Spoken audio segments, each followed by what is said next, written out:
પાણીપુરી. તો ચલો, જો તમને બહારની લારી જેવી પાણીપુરી ખાવાનું મન થાય તો ઘરે તમે બહાર કરતાં પણ ટેસ્ટી અને બહુ સરળ રીતે બનાવી શકો. તો લારી જેવી રગડા પાણીપુરી રગડો બનાવીશું, સાથે તીખું પાણી અને ગળ્યું પાણી.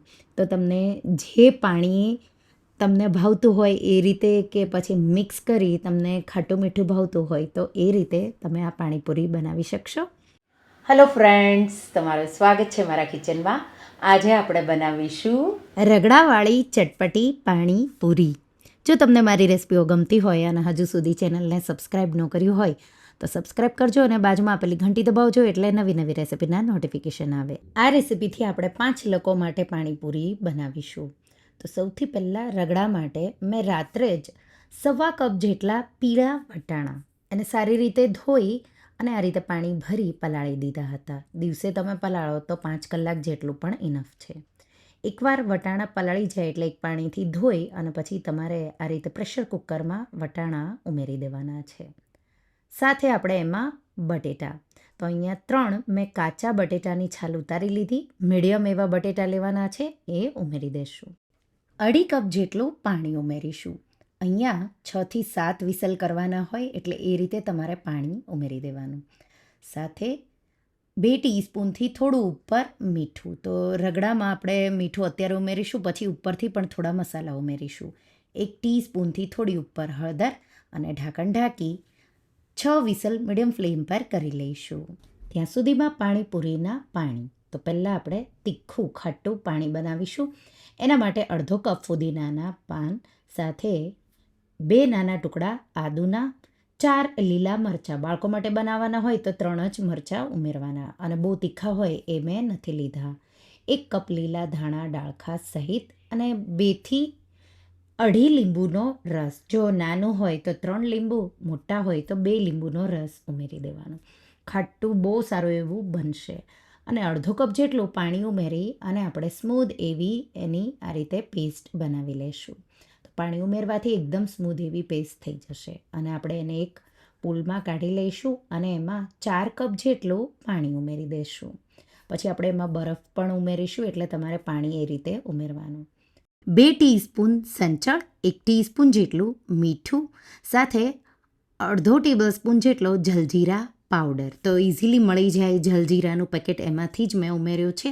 અને 1 ટેબલસ્પૂન જેટલો મેં એવરેસ્ટનો પાણીપુરી મસાલો ઉમેર્યો છે. બધું મિક્સ કરી દઈશું. હવે આપણે એને રેફ્રિજરેટરમાં ઠંડુ થવા માટે મૂકી દઈશું, 1/2 કલાક જેવું. જો તમને વધારે ખાટું પાણી જોવે તો 1/4 કપ જેટલો અહીંયા આંબલીનો પલ્પ તમારે ઉમેરવાનો.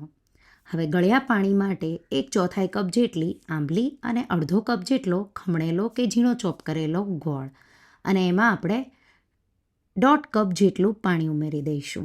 તો પાણીપુરીમાં તમે જ્યારે પાણીપુરી ખાવા જાઓ ત્યારે આ પાણી પણ થોડું પાતળું જ હોય છે, એટલે તમારે એ રીતે પાણી ઉમેરવાનું. અને 5 મિનિટ જેવું ઉકાળીશું અને પછી આપણે એને ગાળીશું.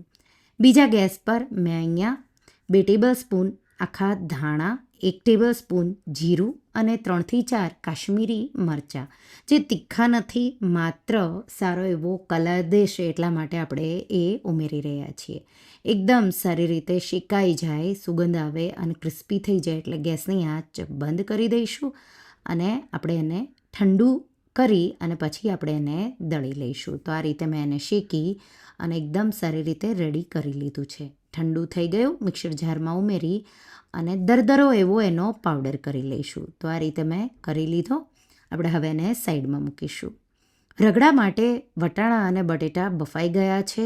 જો તમને લાગે કે પાણીનું પ્રમાણ વધારે છે તો તમારે કાઢવાનું જરૂર લાગે તો જ, નહીં તો પછી આ રીતે ડાયરેક્ટ તમારે એને મેશ કરી લેવાનું છે પાણી સાથે. આ રીતે બટેટા તમે મેશ કરશો એટલે થોડી જ વારમાં રગડો છે 5 મિનિટ જેવો તમે રેસ્ટ થવા દેશો એટલે ઠંડો થઈ જશે. હવે 1 ટીસ્પૂન જલજીરા પાવડર, 1 ટીસ્પૂન પાણીપુરીનો મસાલો કે ચાટ મસાલો, 1 લીલું મરચું. બાળકો માટે બનાવવાના હોય તો સ્કીપ પણ કરી શકો. જીરું, ધાણા અને સૂકા મરચાંનો જે પાવડર બનાવ્યો એ મેં 2 ટીસ્પૂન જેટલો ઉમેર્યો. બધું એકદમ એકસરખું મિક્સ કરીશું. મીઠાની જરૂર લાગે તો મીઠું તમારે બેલેન્સ કરવાનું. મેં ટેસ્ટ કર્યું, મને જરૂર નથી પડી એટલે મેં નથી ઉમેર્યું. એકદમ એકસરખું મેં મિક્સ કરી દીધું અને તમે જોઈ શકો છો રગડો પરફેક્ટ એવો રેડી છે. હવે એક મેં અહીંયા પેન લઈ લઈશું, તો તવો લઈ લેવાનો છે અને તેલથી થોડો ગ્રીસ કરી લેવાનો અને રગડો જે આપણે રેડી કર્યો છે એ ફરતો આ રીતે તવા પર ગોઠવી દઈશું બધી સાઈડથી અને એને એક સરખો એવો શેપ આપી દેવાનો છે. તો આ રીતે રગડાને તમારે ગરમ હોય ત્યારે જ આ રીતે તવા પર સેટ કરી લેવાનો અને એને ગાર્નિશ કરી દઈશું. તો ટમાટો સ્લાઈસ, લીલા મરચાં, તો જો તમે લારી પર પાણીપુરી ખાવા જાઓ ત્યારે રગડો આ રીતે ગાર્નિશ કરેલો હોય, ડુંગળી પણ ઉમેરી શકો. તો ડુંગળી ખાતા હોય તો આ રેસીપીમાં તમારે ઉપર ઉમેરવાની, નહીં તો સ્કીપ કરવાની. લીલા ધાણા ઉમેરી દઈશું અને ઉપર જે મસાલો આપણે બનાવ્યો એ થોડો થોડો છાંટી દઈશું. આ રીતે એકવાર રેડી થઈ જાય એટલે એ સર્વ કરવા માટે રેડી છે, પછી આપણે એને વાપરીશું. હવે આંબલી ગોળનું મિશ્રણ છે એ એકદમ પલળી, તો 5 મિનિટ જેવું મેં એને ઉકાળ્યું, પછી ઠંડુ થવા દીધું અને પછી હાથેથી મસળી અને આ રીતે પલ્પને તમારે આ રીતે ચારણીમાં ઉમેરી અને ગાળી લેવાનો છે. તો એકદમ સારી રીતે મેં એને ગાળી લીધો છે. આ રીતે આંબલી ગોળનું મીઠું પાણી તૈયાર છે. તમે થોડું પાણી ઉમેરી પાતળું પણ કરી શકો. એમાં જે સૂકો મસાલો બનાવ્યો એ 2 ટીસ્પૂન જેટલો ઉમેરીશું, સાથે અડધી ટીસ્પૂન જેટલું મીઠું, સંચળ પાવડર 2 ટીસ્પૂન જેટલો ઉમેરીશું અને એકદમ એકસરખું મિક્સ કરીશું અને ગળ્યું પાણી તૈયાર. થોડા આપણે લીલા ધાણા પણ ઉમેરી દઈશું. હવે અડધો કલાક જેવું થઈ ગયું, જે આપણું ફુદીનાવાળું પાણી છે એ ઠંડુ ઠંડુ થઈ ગયું અને જે બચેલો મસાલો છે એ આપણે હવે વાટ્યો જે શેકીને એ ઉમેરી દઈશું. સાથે એમાં લીંબુના સ્લાઈસ આ રીતે પાતળા પાતળા કરી લેવાના અને બરફના ટુકડા, તો એ તમારે 1 ટ્રે જેટલા બરફના ટુકડા ઉમેરી દેવાના છે. અને જો તમને લાગે કે તમને 2 પાણી મિક્સ જોવે, ખાટું મીઠું, તો પણ ઉમેરી શકો અને એકલું ખાટું જો વધારે જોવે તો આંબલીનો રસો તમે વધારે પણ ઉમેરી શકો. તો પાણી 2 તૈયાર છે, રગડો પણ મેં આ રીતે રેડી કરી લીધો છે. હવે જ્યારે તમારે એને સર્વ કરવું હોય ત્યારે જ લીલા પાણીમાં બુંદી ઉમેરવાની છે, તો થોડી ક્રિસ્પી ક્રન્ચી એવી રહેશે અને આ રીતે મિક્સ કરીશો એટલે એકદમ પરફેક્ટ એવું પાણી તૈયાર. હવે જ્યારે તમારે પાણીપુરી સર્વ કરવી હોય ત્યારે ગેસ પર તમારે રગડાવાળો તવો છે, તો પેન છે એ આ રીતે તમારે ગેસ પર મૂકી દેવાની, લો ફ્લેમ રાખવાની, વચ્ચે થોડો થોડો રગડો લેતા જવાનો છે અને તમારે એના પર પાણીપુરીનું તીખું પાણી અને તમને જો ખાટું મીઠું જોવે તો થોડું ગળ્યું પાણી પણ તમે ઉમેરી શકો. મિક્સ કરી દઈશું એકદમ સારી રીતે અને હવે રગડા પાણીપુરીમાં આ રીતે રગડો વચ્ચે મિક્સ કરવામાં આવે છે અને એકદમ એકસરખો ઉકળવા દેવાનો. ગરમ રગડો એમાં ભરાય છે.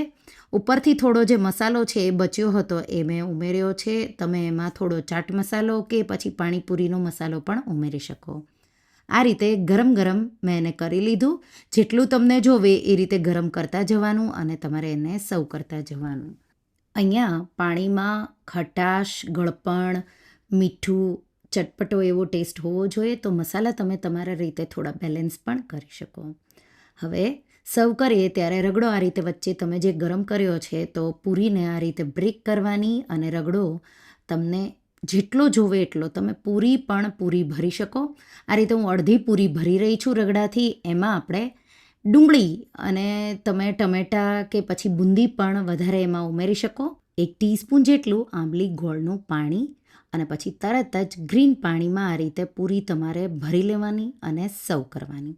જો તમને માત્ર તીખી પાણીપુરી ભાવતી હોય તો આમાં તમારે ડાયરેક્ટ બોળવાનો અને સર્વ કરવાનું. તો ગળ્યું પાણીમાં તમારે ઉમેરવાની જરૂર નથી. તો જોતાં જ મોઢામાં પાણી આવી જાય એવી આ પાણીપુરી છે. તો એકવાર તમે આ રીતે લારી જેવી રગડા પાણીપુરીની રેસીપી ટ્રાય કરજો અને મને કહેજો કે તમને આ રેસીપી કેવી લાગી.